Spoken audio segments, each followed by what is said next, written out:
Ra Hokum for the Boxing Voice. I'm here with Austin Ammo Williams. How are you, Austin? I'm doing great, man. I just went to the MGM Grand. Now I'm coming to the Alley Pally. What more can I ask for, man? I'm just happy to be here. I really am happy to be here. But first time in London? Second. So I fought on Regis versus Josh Taylor undercard back in October 2019. And now we back. So it's been a little minute, but now we back.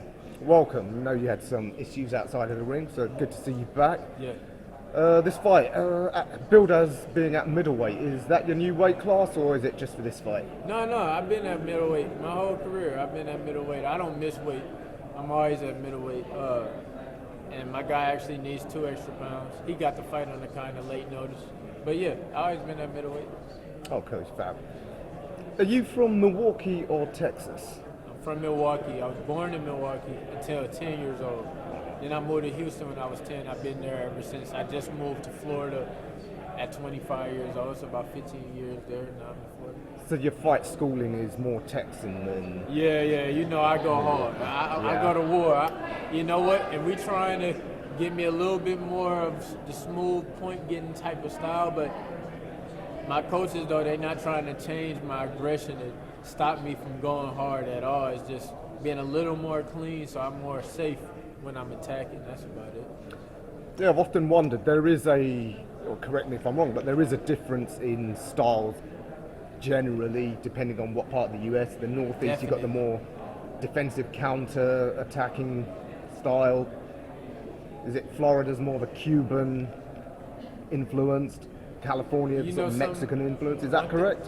One thing I can say about Florida is Florida, from what I experienced, doesn't really have too much of a set style. A lot of people come there to train, so they bring their styles there. But like you said, like the North, Cincinnati's, Chicago's, stuff like that, yeah, it's more slick, it's more boxing, Michigan, stuff like that. Then you go down to the South, Houston, Texas, Dallas, stuff like that. It's bang and brawl. It's a lot of black fighters there. It's a lot of Hispanic fighters there. We fight each other. Blacks fight blacks. Hispanics fight Hispanics. Hispanics fight blacks. We all go hard. The judges and stuff, they want to see who going hard. They don't want to see the cute stuff. So we get trained that style. And so it is kind of regional in the country. You go different places, you get a different style. But say Texas is the sort of macho heartland of America, you guys got to fight. And it's close to Mexico. You get Mexico right there. So we always got the Mexican fighters coming up, and you know that's the type of fight. To be honest, I have more of a Mexican sort of style of fight than anything else. And if you watch me fight, it's slick, it's clean, but I got that hard nose sort of style. Some top level fighters from Texas around your weight, most notably the Charlo twins and Spence. You had any encounters with them, sparring, gym visits? The only ones that I didn't spar is Spence, and the crazy thing about Spence is everybody compares me to him the most out of everybody. I don't ever get compared to Charlo and stuff. But yeah, Spence, I've never sparred with him, but the Charlos, I've sparred with both of them. Learned a lot from both of them. But it's my time now. It's time for me I'm not under their tutelage or nothing like that at all. You know, I'm coming to be the best. I'm coming to be the guy out of Houston, Texas. It's my time now. So it's good to have those guys because they paved the way where people know how fighters fight when they come from Texas. But it's my time. You know what I'm saying? And you've got quite a good amateur pedigree, so you're not going to take your time in progressing now. You want to get a move on? No, yeah. Eddie, my manager right behind you, Sam, they made it work where they kind of sped up my contract a bit, and you know, I'm gonna be able to fight the bigger fights and better fights, you know, pretty soon.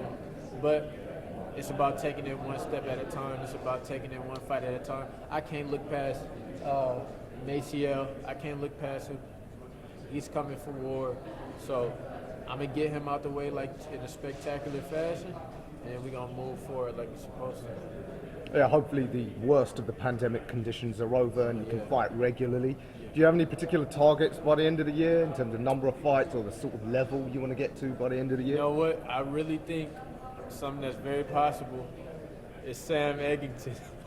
I love it. I love to fight with him. He has the WBC silver title. You know, like my manager told me, it's so much stuff that goes into that. I can't get too focused on it. But just that caliber of a fight, I'll just put it that way. That caliber of a person is somebody that I'm trying to aim to get in the span of the next 12 months. Mm-hmm. And of the world scene, I mean, it seems to be quite in flux with fighters going up and vacating and what have you. Who do you think is the best middleweight in the world at the moment? I think it's such a fluctuation as far as, like you said, fighters going up to get the money, fighting, stuff like that. I'm going to look from the pool of 154 up to 168 because I think that fluctuation can happen. I still think Canelo, honestly, I really believe Canelo Alvarez is on a different level.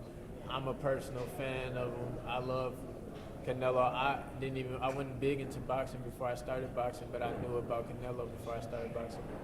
He was one of the first people I watched. So, yeah, I think Canelo is the best in that whole region, and I look to plan to take him out. I want to come take him out. I don't think none of these guys are going to take him out. Ammo going to come take him out. Good on you. And any other particular fighters around your weight class that you got your eye on, other than Sam Eddington you mentioned, maybe it's a lot. World level guys that you want to call out, or maybe just... You know what, now, I'm kind of at a different stage now where I was calling people out a lot, and now I kind of learn how the business really goes. It is kind of a waste of everybody's time. But you know what, I'm ready for whoever. I mean, that's what I put out there. I'm not eyeing none of these guys because most of the guys won't take the fight. I can call these guys out, they won't take the fight. Anthony Fowler won't take the fight. He's scary, he's soft. So like stuff like that, I'm not gonna keep calling guys out that I know are not gonna take the fight, you know. But I'm ready to fight everybody. Simple as that. I'm ready to fight everybody. I get what you're saying, but you know, for us the fans, it's such good fun because a lot of fighters are just so polite nowadays. Yeah, you know? it's too polite. We need some of that Texan beef. You know? I told Anthony Fowler I was gonna take him out live on the zone. Looked him in his eye. I made sure I looked right in the camera. Told I'm gonna take you out. I'm gonna make your film. I said some deep stuff that, you know, if somebody said it to me, I'd be signing the contract the next day. And I ain't even hear from him. So, you know, and it's not a far fight. Like we're close around. You know, now it's not like I'm a 3-0 pro calling him out. No, it's getting pretty close where he gonna have to see me real soon. So, yeah, stuff like that. You know, it is what it is. All right, Ammo, fantastic stuff. We look forward to another explosive performance from you on Saturday. Anything you want to add? Shout out to all the UK fans for showing me so much love. I'm so happy to come over here and show y'all love by, you know, putting myself on the line to give y'all some entertainment. I appreciate y'all so much for sticking by me through everything, through COVID, through my own personal, you know, time off. And now we back, like I said in the earlier interview, it's like the runway is clear and I'm on a jet ready to go. So I'm going to be able to give y'all a lot of great performances, and I appreciate you guys. Ammo, thanks for speaking to the Boxing Voice. Enjoy the video, feel free to hit the like, subscribe, and share. As always, if you want to support us to the next level, head over to the patreon.com/ThaBoxingVoice. We have tons of exclusive from Border Wars, Entitled, betting shows, the list goes on and on and on. But in addition to that, if you guys have questions for fighters, trainers, and promoters, this is where you can submit them. We will run out, get these questions answered, and put it back on the show just for you guys. Appreciate it. Peace.